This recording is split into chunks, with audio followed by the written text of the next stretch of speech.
villains. An important part of any balanced breakfast. And in the MCU, we have so many to choose from.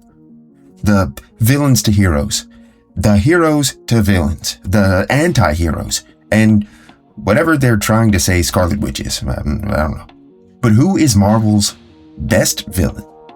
Who? Well, like I said, there's so many to choose from. Kang the Conqueror, Ultron, Loki. There's even a video from Nando V Movies proclaiming Wenwu as the best Marvel villain. He's not.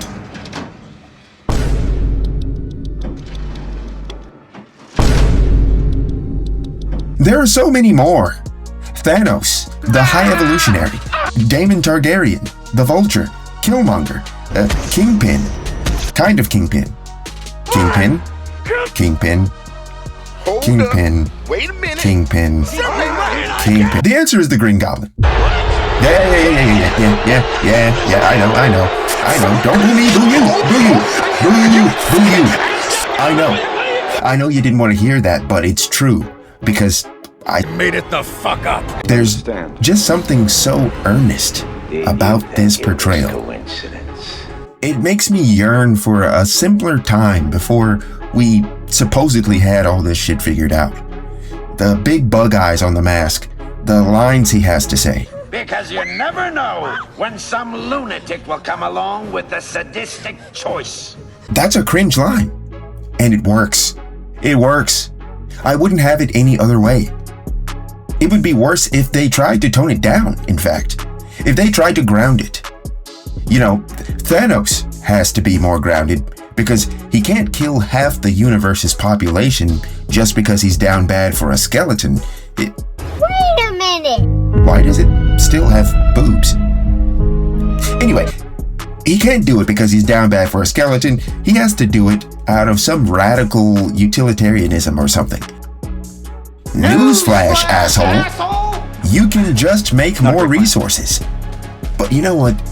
The Green Goblin is just doing this shit for the love of the game. Okay? He's just a menace. He's just a villain. Come on, villain. No, Sly. Villain.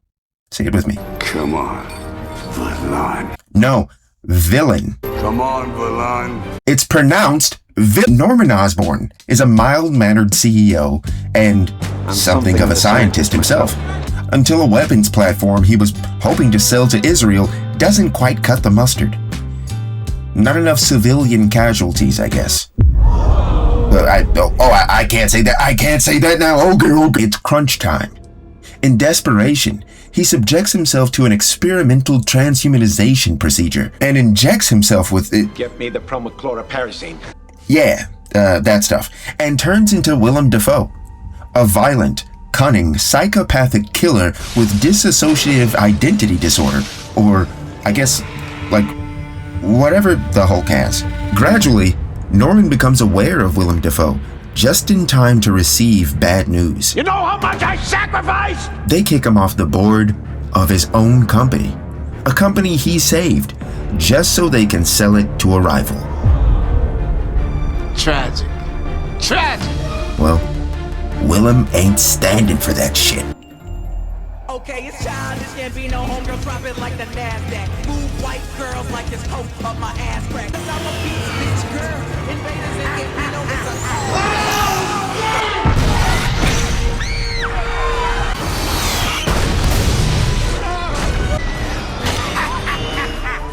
Out am I?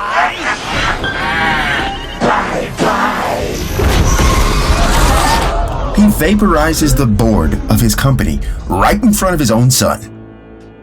He won all the demons, and he was a powerful demon. This isn't some special quippy comedic dialogue or some Joss Whedon Marvel assembly line humor. This is pure and raw, direct from the earth, no GMO, organic, grass-fed, goofy-ass comic book villainy. And I love it. Hold it right there! I surrender! Oh boy. Hold it right there! There's something so authentic and ahead of its time, while also being old and dated in this portrayal That makes it feel special. Nothing could ever replicate the feeling of looking at a first. At imperfections you only know exist after it's been done over and over again. There's just something special about this that can't really be replicated. This could only work here in the early 2000s with Willem Dafoe, Sam Raimi, and Mary Jane's nipple. I said I like women! Women! But now the Goblin and Norman have reached some form of stasis. He is only Willem Dafoe now, and there's only one thing standing in his way. What are you, his lawyer? Get out of here. Let him sue me. Get rich like a normal person. That's what made this country... That's why he's the MVP!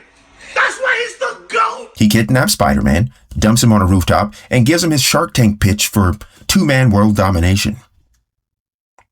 In spite of everything you've done for them, eventually they will hate you. Why bother? Because it's right. Here's the real... Like, bro, this is pure comedy. Like, this is peak cinema, guys. After Spider-Man leaves him on red, Green Goblin then decides to set an apartment building on fire to get his attention. Thank you. He clearly has no regard for human life. It's okay!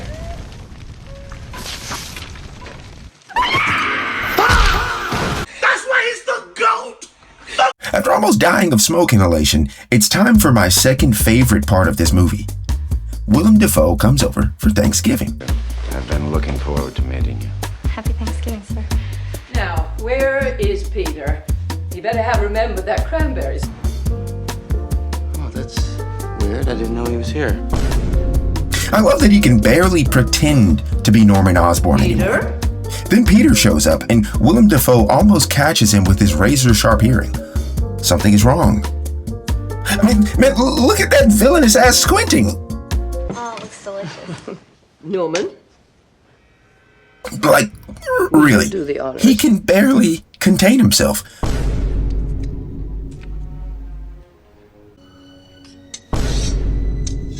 That's why he's the GOAT! But after Peter's injury, that supposedly came from a bike messenger, is revealed, Norman and Willem have a crisis.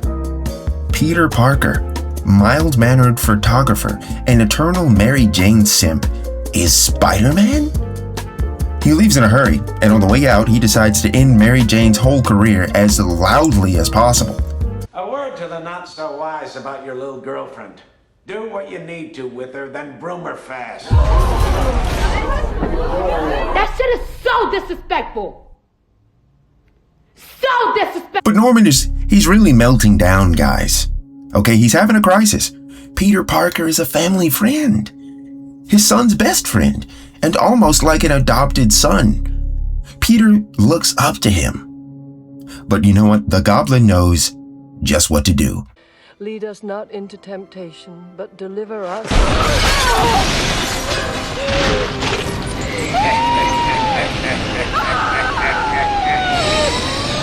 Deliver us! Finish it! Finish it! Evil!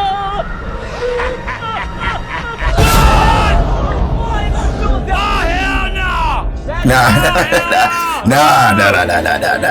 This is the most dark, diabolical, demonic, dastardly, disgusting act of comic book terrorism ever seen in a Marvel movie. Now, after Peter finds out it was the Goblin who attacked Aunt May, he goes to rescue Mary Jane because she's next in line to be attacked. But it's too late. And now, Spider-Man is faced with a sadistic choice. Let die the woman you love? Or suffer the little children? Actually, he saves them both. But my boy's not done. Stage transition! What a fantastic feel. This feels brutal.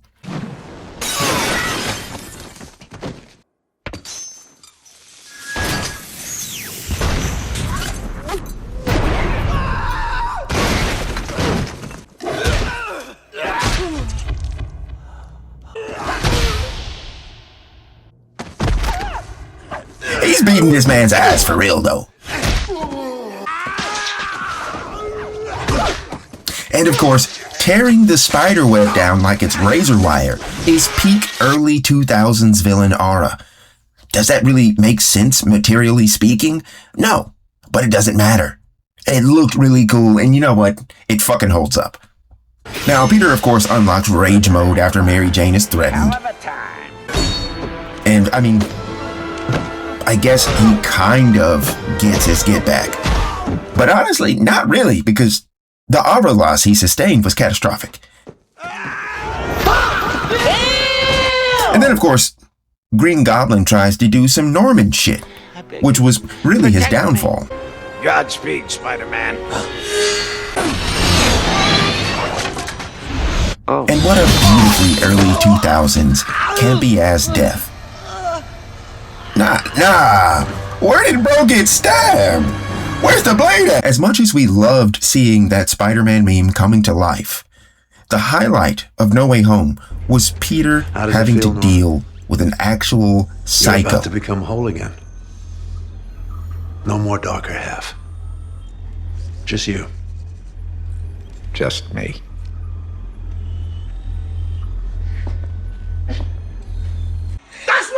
Willem Dafoe proves that the elements that made the 2002 Green Goblin great absolutely carries over. That's some neat trick. That sense of yours. Norman? Norman's on sabbatical, honey.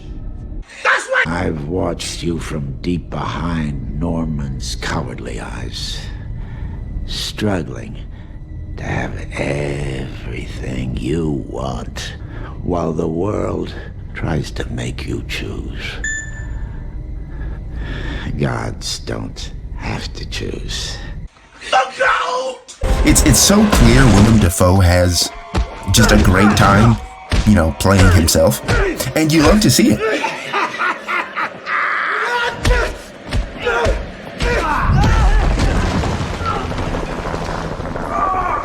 Now, whether or not Green Goblin or Hobgoblin or Goblin Slayer is in Spider-Man Brand New Day, I think we can all agree anything is better than seeing Kingpin again for a single second. Holy shit, man! How many fucking times?